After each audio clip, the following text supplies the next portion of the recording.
Por toda a Bíblia encontramos a ordem para que o povo de Deus ore o tempo todo. Devemos orar quando estamos bem e quando estamos mal. E devemos orar em todas as ocasiões, em períodos de alegria e saúde, bem como de doença e depressão, épocas de descanso e prosperidade, bem como de tristeza e pesar. Não interessa qual a nossa situação, devemos orar sem cessar. Eu acredito que todo cristão sincero deseja orar, mas claro, nem todos agimos de acordo com esse desejo. Mesmo crentes maduros relaxam na oração. Quando chegam a investir tempo em oração, acham difícil e cansativo e rapidamente perdem o interesse. Quando pergunto a meus amigos por que acham tão difícil orar, a maioria encolhe os ombros. Seu amor por Jesus é genuíno e eles têm muita vontade de orar, mas ficam frustrados por não serem mais persistentes na oração. Após muita oração e estudo da Palavra de Deus, acredito que o Senhor me lançou alguma luz sobre este assunto. Aqui estão 5 empecilhos usuais para a oração eficaz. 1. Alguns têm dificuldade em acreditar que suas orações são aceitas. Mesmo tendo ouvido a pregação do Evangelho da Graça por muitos anos, alguns cristãos ainda não confiam que são aceitos diante do Senhor.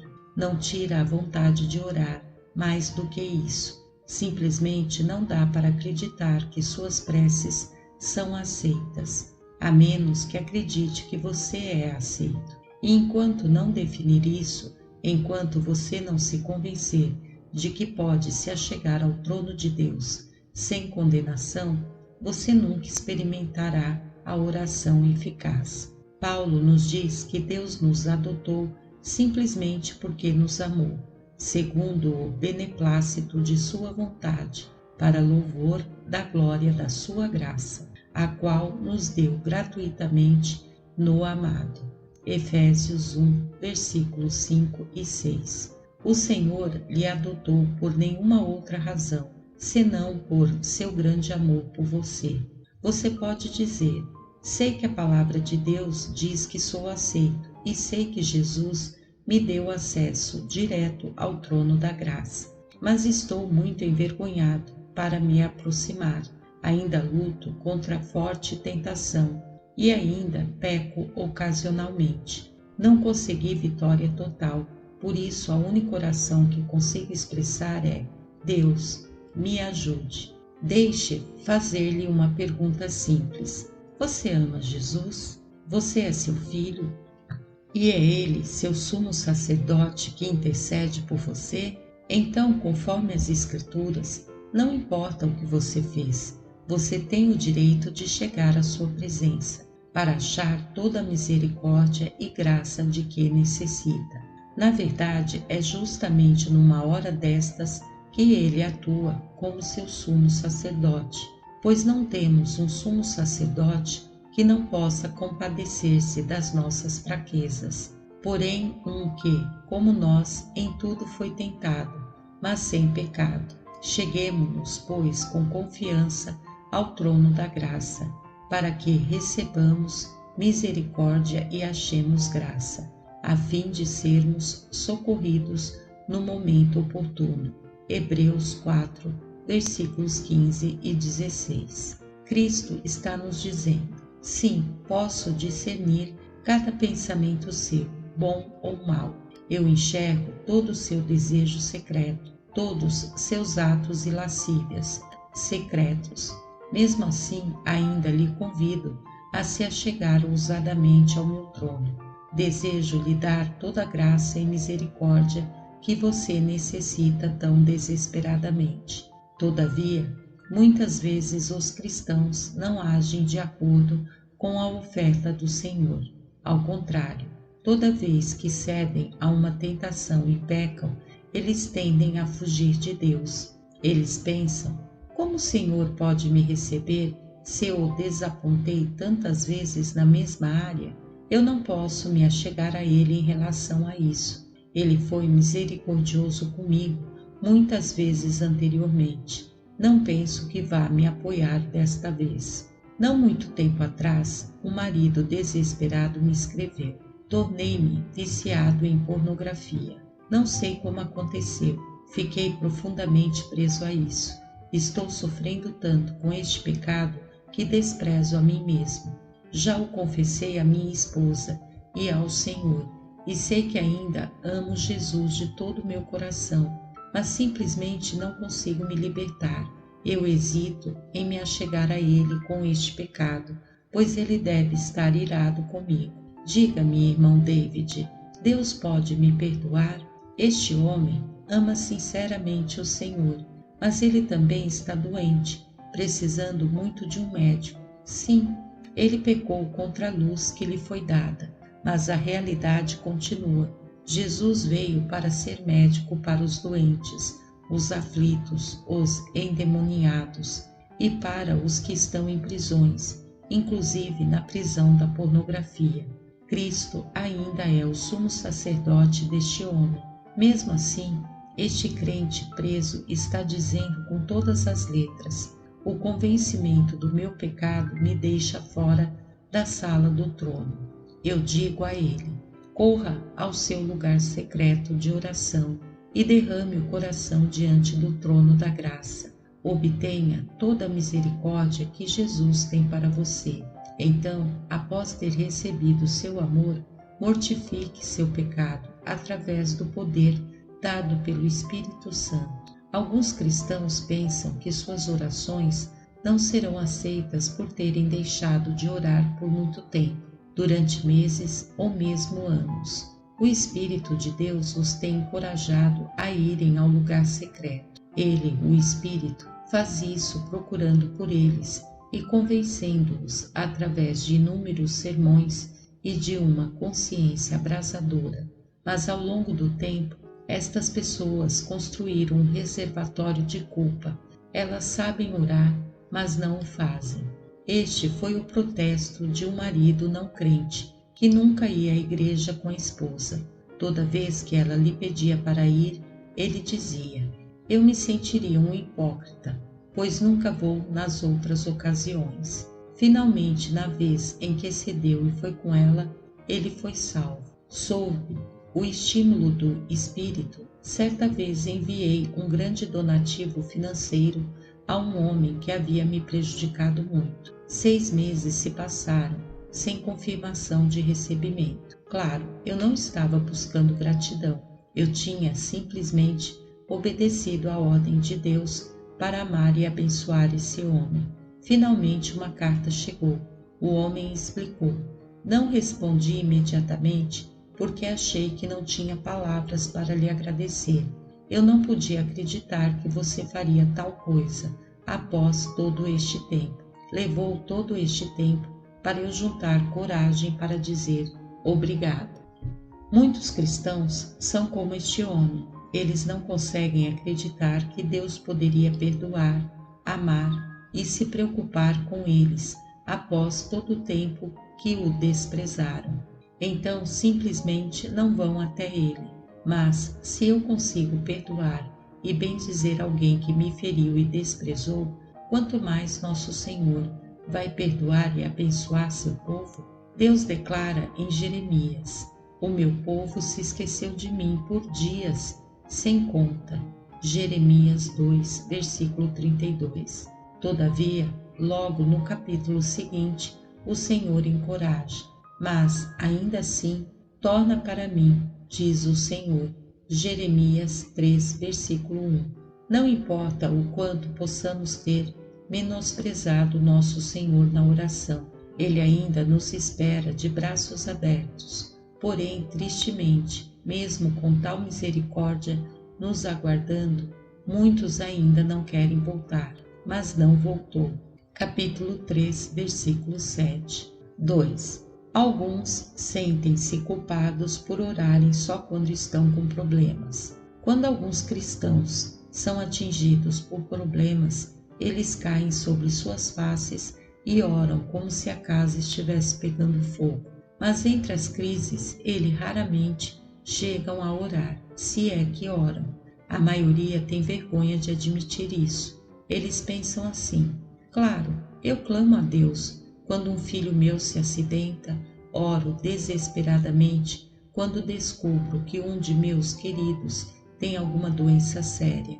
As únicas vezes que oro é quando chego ao fim da linha. Amado, eu não condeno isso, porque a Bíblia não condena.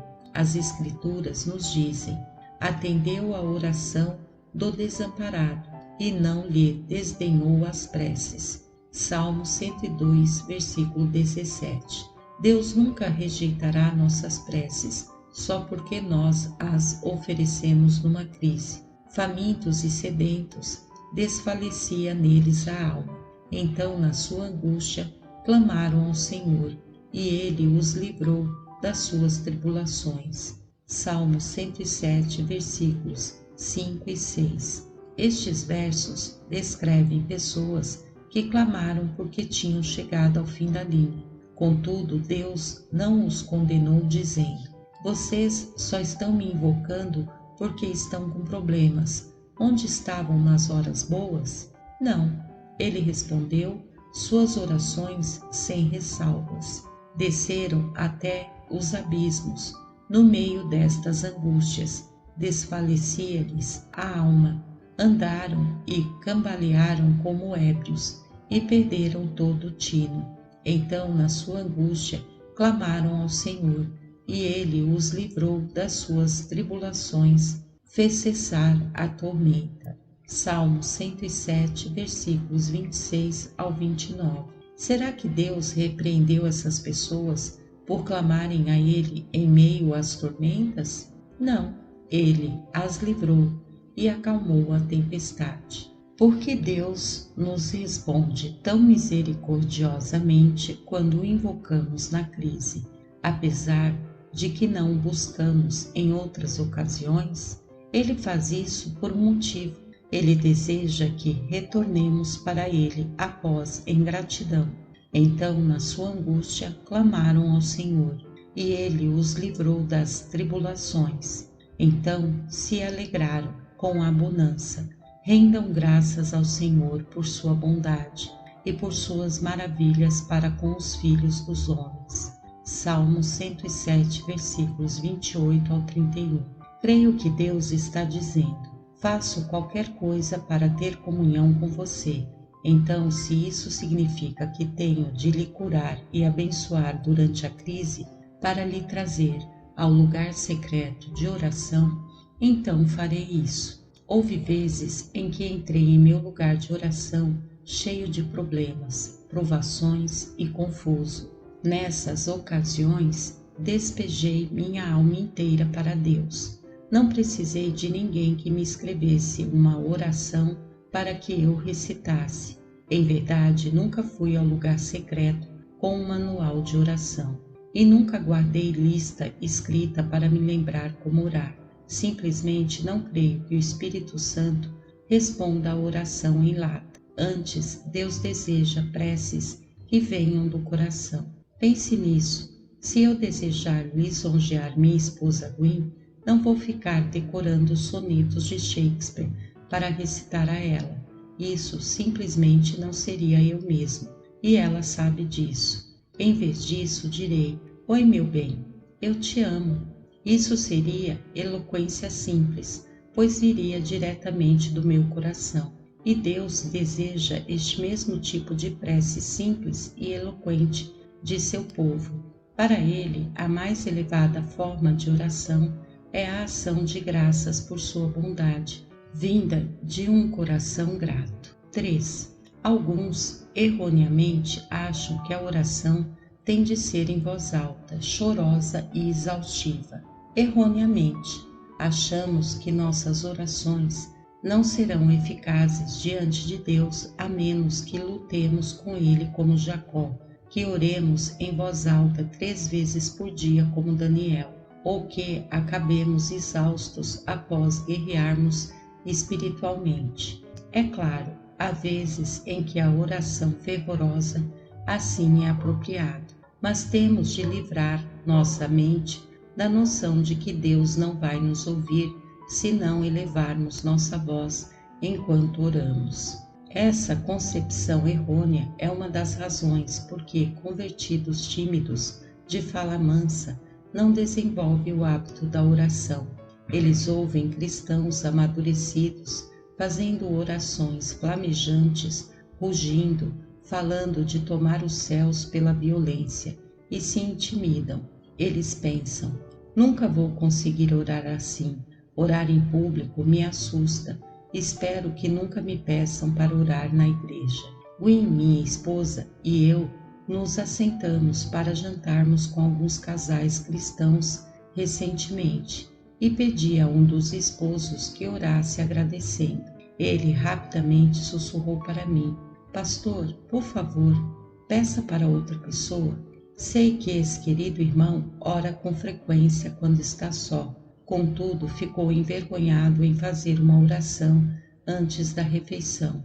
Eu creio que Deus entende isso. É claro que há uma hora para orar alto, para prantear e angustiar, chorar intensamente, elevar nossa voz e não dar descanso a Deus até que responda. Afinal de contas, o próprio Jesus orou em voz alta quando estava no jardim. No entanto, podemos ter todo esse fervor sem emitir um som. Nossas preces podem ser tão fervorosas, poderosas e eficazes sem elevar a voz. Esse foi o caso de Ana, que chorava diligentemente para ter um filho. Com amargura de alma, orou ao Senhor e chorou abundantemente. 1 Samuel 1, versículo 10. Demorando-se ela no orar perante o Senhor, passou Eli a observar-lhe o movimento dos lábios, porquanto Ana só no coração falava.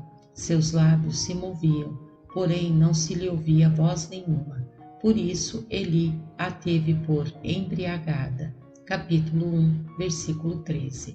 Eli acusa Ana de estar bêbada, mas essa mulher temente a Deus responde: não bebi nem vinho, nem bebida forte, porém venho derramando a minha alma perante o Senhor, porque pelo excesso da minha ansiedade e da minha aflição é que tenho falado até agora. 1 Samuel 1, versículo 15. Ao derramar a alma perante Deus, Ana não proferiu uma única palavra, porém sua profunda intercessão e integridade moveram os céus, e o Senhor abençoou essa mulher de oração com um filho, o profeta Samuel, que se tornaria voz piedosa em Israel. Tal como Ana, às vezes nós também podemos ficar muito fracos, atormentados ou confusos para elevarmos nossas vozes a Deus. Algumas vezes só conseguimos chorar diante dele. Eu já estive assim. Muitas vezes me dirigi ao lugar secreto de oração com tanto esgotamento, sofrimento, tanta exaustão e depressão, sem saber o que fazer, que nada tinha a oferecer ao Senhor. Eu só conseguia me sentar em sua presença e dizer: por favor, Deus, me abrace, preciso de ti.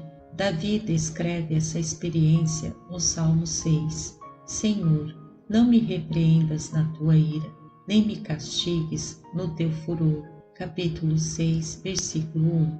Os problemas de Davi eram tão terríveis que ele se convenceu de que Deus estava zangado com ele e o castigava severamente devido a algum pecado oculto. Tem compaixão de mim, Senhor, porque eu me sinto debilitado. Sara-me, Senhor, porque os meus ossos estão abalados. Salmo 6, versículo 2. A situação de Davi era tão grave que enfraqueceu seu corpo e confundiu sua mente. Também a minha alma está profundamente perturbada, mas tu, Senhor, até quando? Capítulo 6, versículo 3. Davi não conseguia entender por que estava levando tanto tempo para que Deus o livrasse. Ele clama: Senhor, quando tu vais me tirar dessa situação? Estou cansado de tanto gemer. Todas as noites faço nadar meu leito, de minhas lágrimas o alago. Meus olhos de mágoa se acham amortecidos. envelhecem por causa de todos os meus adversários. Capítulo 6, versículos 6 e 7. Davi estava tão atormentado pelo sofrimento atroz que chorava a noite inteira, sem conseguir dormir. Finalmente, Deus trouxe a Davi uma revelação. Ela o inspira tanto que ele se levanta e ordena que seus inimigos demoníacos fujam. Apartai-vos de mim, todos os que praticais a iniquidade, porque o Senhor ouviu o meu lamento. Salmos 6, versículo 8. Como Davi foi capaz de receber essa revelação, ela veio porque Deus ouviu o seu choro. O Senhor ouviu a minha súplica, o Senhor acolhe a minha oração. Capítulo 6, versículo 9. Cada lágrima de Davi era uma prece, cada gemido era sua voz elevada do alto, e o nosso Senhor é fiel para ouvir o clamor de todos que o invocam. 4. Alguns enfatizam a oração mental, excluindo a prece em voz alta. Já vimos a eficácia da oração silenciosa, tranquila. Em verdade, quando Paulo fala de orar sem cessar, creio que esteja se referindo à oração mental, o tipo de oração que você pode oferecer enquanto está no carro, no ônibus, limpando a casa, cuidando do jardim, durante uma reunião de negócios. Tive de interceder continuamente durante muitas das reuniões de negócios de nossa igreja, junto às empreiteiras e advogados em Nova York. Porém, é raro só a oração mental ser suficiente em nossas vidas. Se a oração mental é o único tipo de oração que oferecemos ao Senhor, nunca teremos poder eficaz sobre o pecado e não desfrutaremos das profundidades de intimidade que poderíamos ter com Jesus. Cristo nos instrui. Tu, porém, quando orares, entra no teu quarto e orarás a teu Pai que está em secreto. Mateus 6, versículo 6.